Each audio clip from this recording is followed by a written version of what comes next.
Hello, friends. I've got good news for you. Engineering is finally here to an extent. We have a tech preview test of engineering that has just happened, and while it's done for now, we've gotten a lot of good information and a little bit more of a clear path forward. I'm going to lay down for you kind of what engineering's about, where it came from, why it's actually a pretty extensive addition to the game from the outposts that we're using to the spaceships that we're flying, what they've said in the past, and also why it's a little bit dramatic. But just to get started off, a descriptor. Engineering is generally just life to the game. It's the expanded version of what they used to call the pipe system. It controls gravity, power, data, life support, and I think that's pretty much it. And each ship is going to have a certain amount of controls that you can use to affect those things. There are two main goals with this system. First is to give your ship a life before, during, and after conflict. So most of the time, people aren't really going to be affected by this. It's going to be something that hits you when you're fighting, generally. Or when you're overusing your ship to mine a lot. I don't know how you guys do your mining. The second thing it's meant to let you do is to dictate that life that it's living. You get to decide whether or not this is a problem. What I mean by that is, like, right now when you're playing the game, if you get into a fight, you take some damage, you can choose to keep fighting and keep playing. Or you can choose to go back to the space station and repair. Repairing obviously makes your ship last longer. Going and playing gets you back into the fight faster. So you get to make the choice for yourself. Do you want to care for your ship, or do you want to go have fun? It's the same question you ask yourself when it comes to your car in real life, although your car is not getting into shootouts. Either way, this is not necessarily meant to hurt people. It's supposed to also give you the ability to do upgrades and repair your ship and make your ship last longer while you're out in the field. It's meant to move away from ships just exploding and being disabled. Engineering is not the only thing coming to ships that's going to make them feel more complex. You've got maelstrom, control surfaces, there's crafting and upgrading that's happening, insurance costs and docking fees. All these things are going to change what kind of ship you want to fly and when.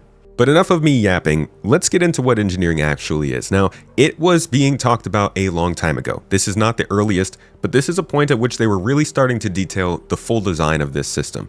You can see we have power, energy resources, life support, item maintenance, relay handling, access control, and gravity. All of these things were shown in this video to be working and connected. Life support would make your fire system go out if you could vent the room. The fire would thus raise the temperature of the room that you're in. This can affect components that you're using. Hell, it can affect the weapons you're choosing, right? If you have volt weapons and you go and fight in a hot ship, they're going to overheat faster. So all of this is like just the back end of a system that is fully connected and able to drive your ships, and like I mentioned earlier, your outposts in your cities forward. You can see how the fire is removing the oxygen while also heating up the room. It's all systemic. That's one of the big things I've always liked about this game, is that they were going for something like this. And it's a really big system. Like, we've been waiting a long time for this. I'm going to get to that in a second, but here's also gravity support. So the ability to turn gravity control off is going to be an interesting one, especially for you guys with the Shiv. I don't think that toilet has a top, so beware. But this is not going to be in this first release. In this first release, I actually have it pulled up here. I'm sure you've already heard plenty of times what's included in this release, so we won't delve into this too deep. I want to talk more about the history. But they have listed out the number of ships, I believe, yes, that are going to be included. It's around 70 from what I've heard.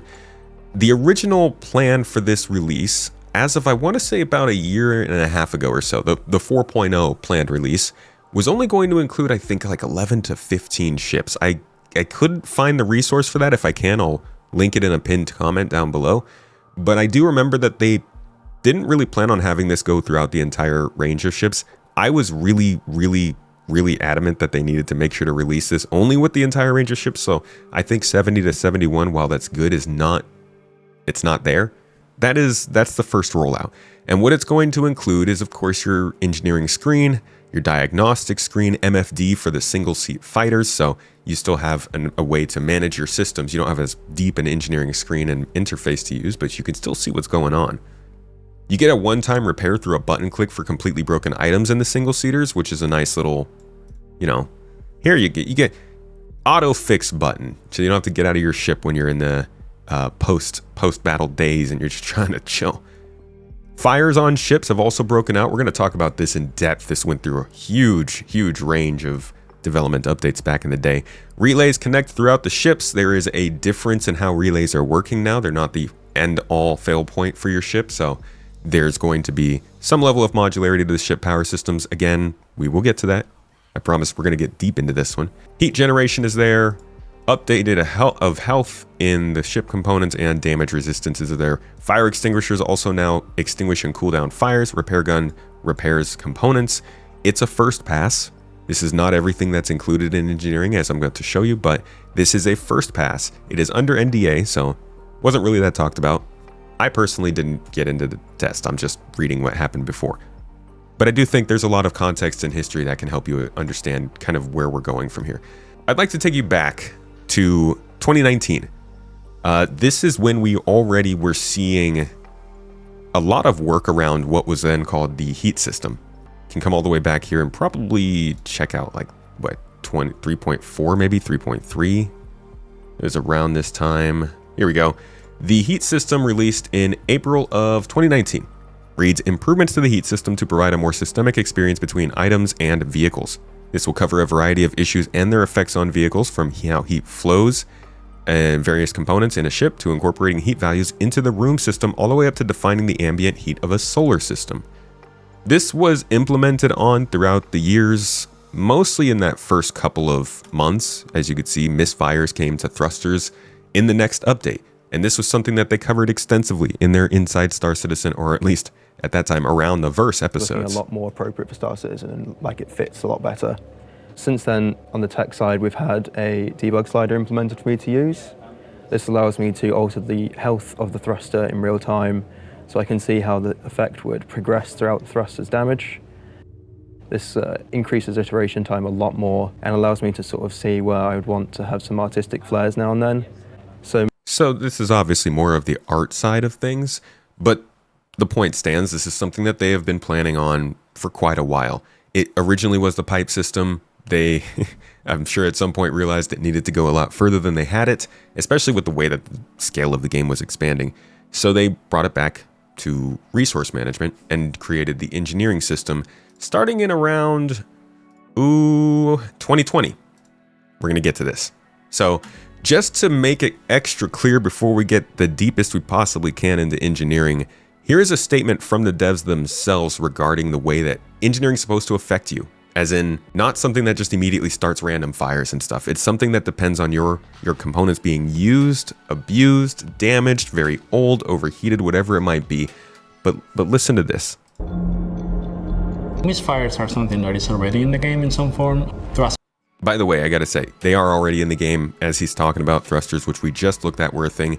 This is such an untouched part of the game that most people don't know they're in the game, but torque imbalances, I'm sure you've experienced, that's all part of this heat and energy and power system. It's just being expanded.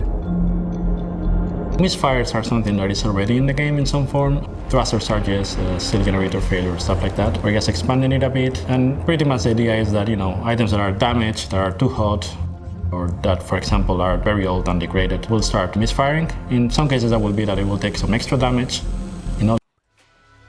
Very old, degraded, too hot, misfiring. This is the churn, right? This is using items. This is needing to get new items. This is wanting to upgrade. It's degradation. And it is a big part of what Star Citizen has always wanted to be, which is why people are very excited for it. You can actually do a little search here and probably find components design guide. Let's see what comes up here. There we go. Engineering ship components system posted on March of 2013. You can read through it all. It's not really a surprise to most people. Resource management was a big thing back then. Signatures and the CPU of your computer, which is where the blades will go. The mass of your ship, which matters. And then obviously all the way at the bottom, the pipe system, which has become engineering now. So it's not this isn't like a big coming out of nowhere kind of thing. But I understand it can catch some people by surprise. Now, back in 2020, this is where we started to hear about this on our end. It was COVID times, so Jared had himself an Inside Star Citizen episode. For the people's terror that I must go on. Of course, after a long while, food became a pressing concern. Searching the studio, Count Disco discovered a collection of potatoes being saved for Day of the Vara. And not knowing how long this quarantine would last, he knew he must make them last.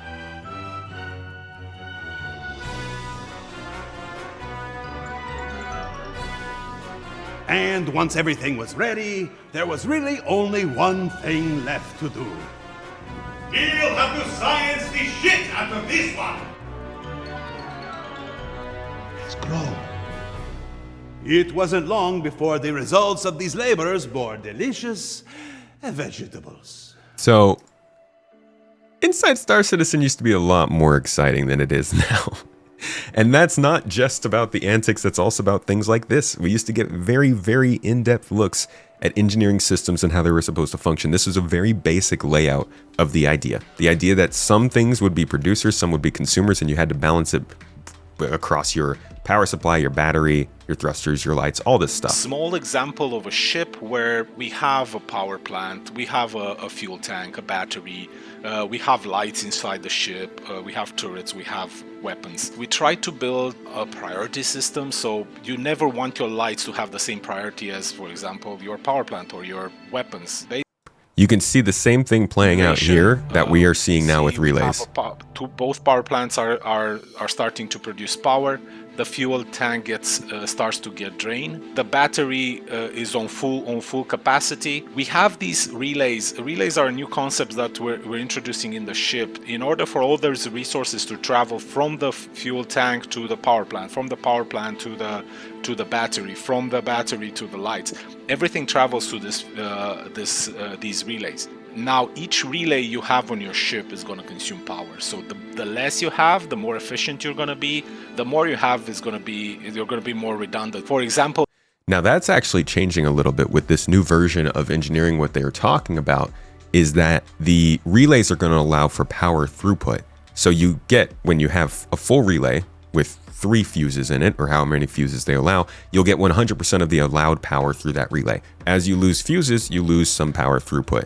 A little bit different, but still the same kind of mechanic. This is meant to allow for there to be little fail points or repair points that you can take and keep your ship alive. It's Sea of Thieves in space. And at the same time that they were making all of this stuff in 2020, in summer of 2020, they were also working on the first real delivery of outposts. This is where we start to branch away from ships a little bit. This is not just make the ships more difficult kind of thing. This is a backbone to the game. Check this out. The colonialism was being worked on back in 2020, right? Weeks ago, we showcased some initial concept explorations for homesteads, frontier housing to be found out in the wilderness areas of undeveloped planets and moons. And there were a lot to choose from. So the next step has... So if this was about 5 years ago, they progressed through it. We remember that. We tracked it. We followed it. But one of the things that they pointed out pretty early on, this is just a few months later in winter of 2021, was new actual like 3D renders of the parts. See if you can catch the big thing here. The big That's tell. what I'm doing. And to wrap things up this week, let's check in once again with the team working on colonialism-style homesteads. And we have some additional concepting for a variety of add-ons to be found throughout the various encampments, like these cooling stations for enormous server racks, power plants with varying arrays of subcomponents like antenna, piping, displays, ladders, and more,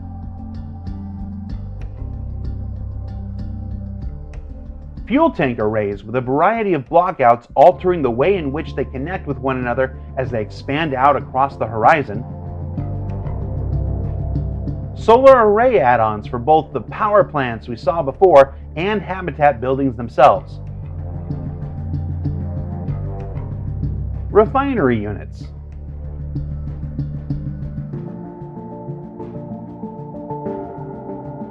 and finally potential blockouts for combining many of those aspects into outdoor storage yards that will form the basis for a wide variety of NPC and player experiences in the future.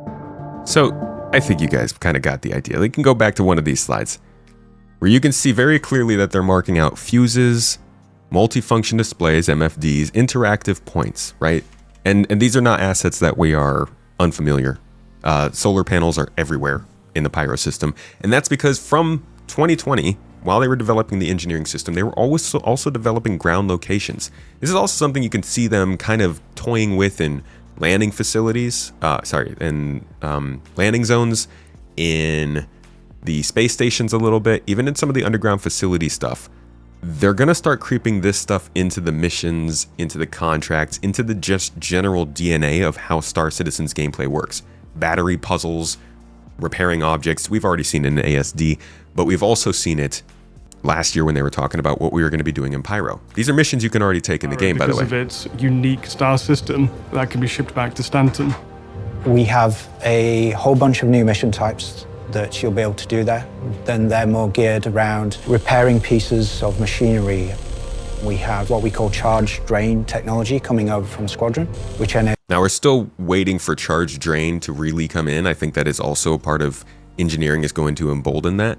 But all of this combines, I think, pretty convincingly to show us that this is not just about ships. This is going to be an entire block of gameplay. And people are asking, who's going to be engineers?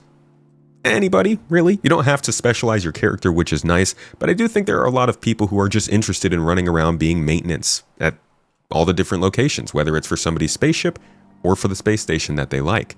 It's the same as shooting stuff, Some people just, instead of shooting things, like repairing and fixing things, moving things around, maybe getting some loot while you're out doing some repair missions on derelict space stations and stuff. There's a lot they could do here, but the fact that this system exists is the first step to making sure they can do all of that stuff. Enables you to transfer an electrical charge from one component to another, so you can jumpstart a generator, for example.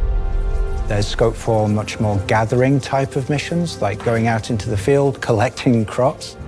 Now, I won't get into all the stuff they're talking about for 4.4, which does include new harvestables and commodities, but I know it's very easy to focus on the combat side of what engineering could mean for the game and how annoying it could be.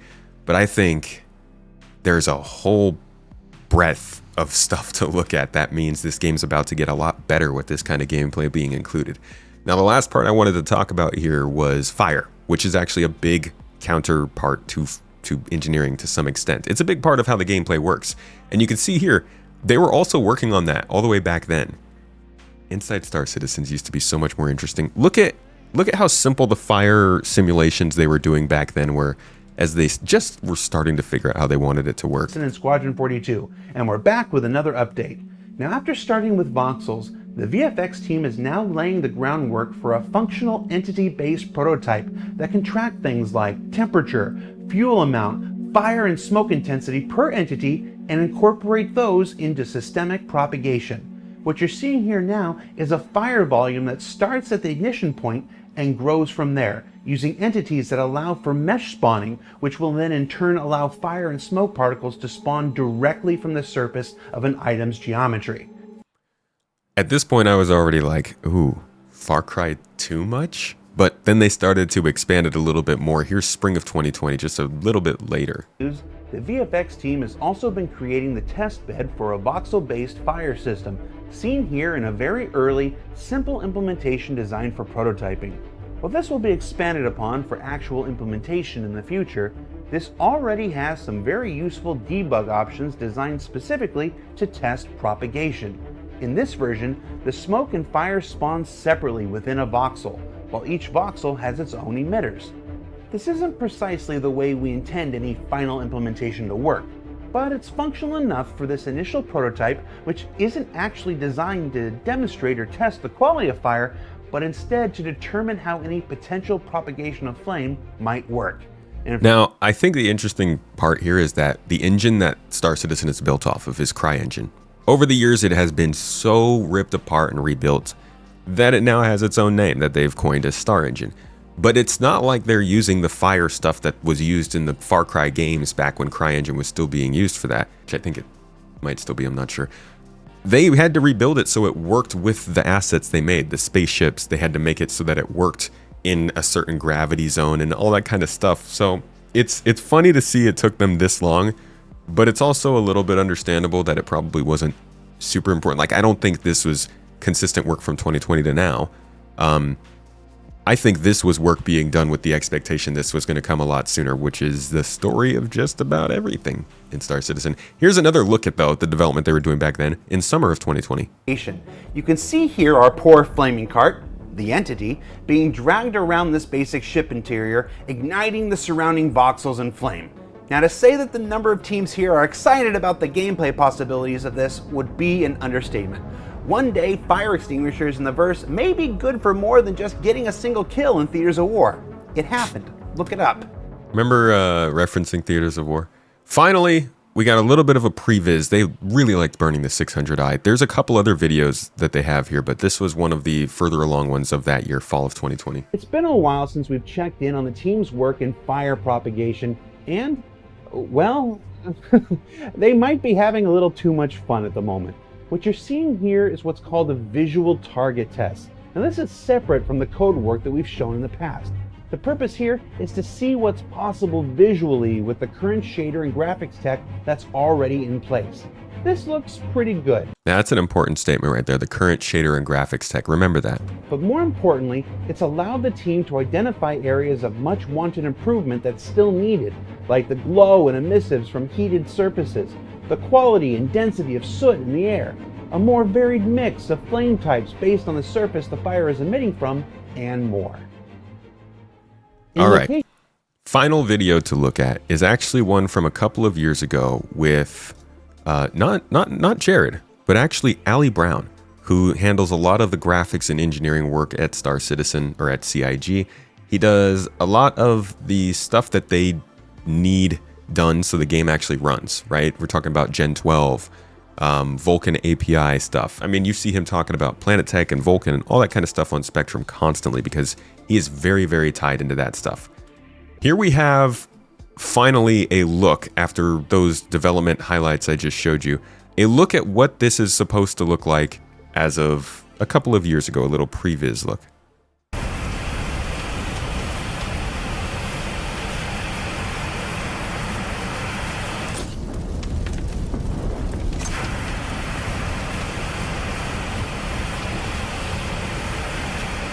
Now, since I didn't get to play the demo, I can't tell you if it actually looked like this, but what I can show you is Ali Brown discussing kind of the things they had to do to make sure this fire would render and work. Panel on your spaceship, but has it got cladding or wiring behind it? It's important we know all this so we know how flammable it is.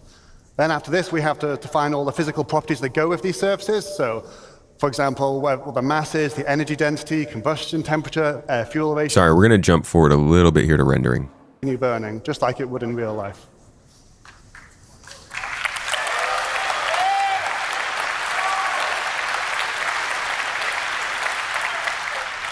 So what's next for this? So our focus has been on interiors, in particular spaceships, but all interior spaces really, and this voxel grid really helps us solve that problem. Our next focus is going to be on planets. Obviously, they represent a slightly different challenge. Can't wait to start some jungle fires. I'm sorry, I know it's terrible, but like, I have a distinct memory of starting fires in Far Cry 2, and I'm pretty sure it stopped me from being a pyro, so I'd love to continue that tradition here in Star Citizen. Of them, we have to transfer this over the network and simulate it slightly differently, and we also have to render it at scale. But the way we've done it, the core tech we've used, we should be able to scale this up quite easily. So that's going to be our next focus. Okay, so how do we create realistic dynamic fire visuals in Star Engine? Well, we start with the simulation, as just described by Ali, and this gives us the data we need to drive the visuals. Then we bring in the burn shader. So this can be applied to static environments, and we have a lightweight version of the shader for entities, which is kind of based on the dirt shader and wear. Then we've got the glow, which is an animated surface decal shader for static environments. This is where we start to bring in some nice motion. And then we bring in the GPU particles, which are spawning from voxels and in screen space. Obviously, these are doing a lot of the work visually. Then we bring in the lights. These are spawned for clusters of voxels as opposed to per voxel as an optimization, a cluster being a representation of voxels. Starting to get the idea this is a pretty graphics heavy kind of thing. And then we bring in the fog. So this is height-laid volumetric fog. The smoke fills the room and it goes up to the ceiling before filling the rest. And we're simulating that. So to finish, we're going to take a look at all of that put together. So there's a lot here. There's a lot going on. There's a lot that needs to be done. And we look for sources of ignition, and then we're off. Calculated, understood, and rendered. And when they talk about things like their previous shaders and the render abilities of the tech, you start to realize that this is coming in coincidentally close to the Vulkan API. And with the Vulkan API being forced on, from what I've heard, in the tech preview for this stuff, I think it is safe to presume, I'm not going to say it for sure, but presume that they did not build this feature to be able to work on DX11, and it has only really been built to work properly with Vulkan, or to take advantage of the optimizations they're getting from Vulkan. This might be why engineering has been delayed. It might be part of it, might be killing two birds with one stone. I couldn't tell you exactly, but I do think that there's no coincidence in the timing here. I don't think we'll see engineering before Vulkan's actually in the game and running as the permanent, not opt-in choice for rendering. And I am hoping that we see a little bit of a block lifted on these features being tested in the preview channel going forward. One test is great. I'd like to see another one next month and another one in December at least. But that's been your deep dive into engineering, kind of where it's coming from, what the heck it's meant to do, and is it really going to ruin your solo flying of other ships? It's not. You can still take your Perseus out and go fight your battles, but you can't take your Perseus out right now if it was in the game and fire all of the turrets at people while also, moving cargo around on board and flying the ship. Engineering's just one more part of that. It's just going to repair that stuff. You still need to have other people to do that, or do it yourself in a much more slower way. So if you wanted to take your mole out and do mining, if you wanted to take your ironclad out and have a home base, if you wanted to go fly around in your Carrack and explore, you can still do those things. They're not going to be gone. You just have to consider more of what you have to do yourself while you're flying them. Thanks for checking out this deep dive. Hope you learned something. I appreciate you guys. Have a good day.